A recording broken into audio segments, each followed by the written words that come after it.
খেয়াল করে দেখবেন, মেয়েদের ব্যাপারে সব থেকে বেশি বিচিং মেয়েরাই করে।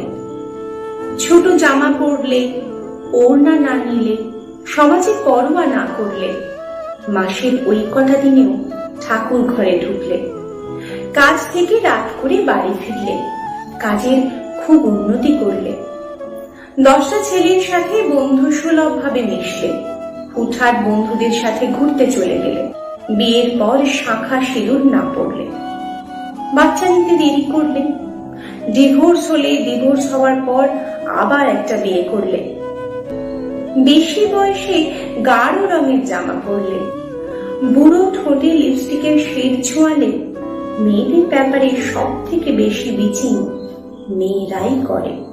শাশুড়ি লেভেল থেকে শুরু করে বৌমা লেভেল অব্দি, পাড়ার কাকিমা লেভেল থেকে শুরু করে কলেজ পড়ুয়া মেয়েদের গ্রুপ অব্দি, মেয়েরাই মেয়েদেরকে 50% সময়ে মাঠের বাইরে ধাক্কা মেরে বের করে দেয়।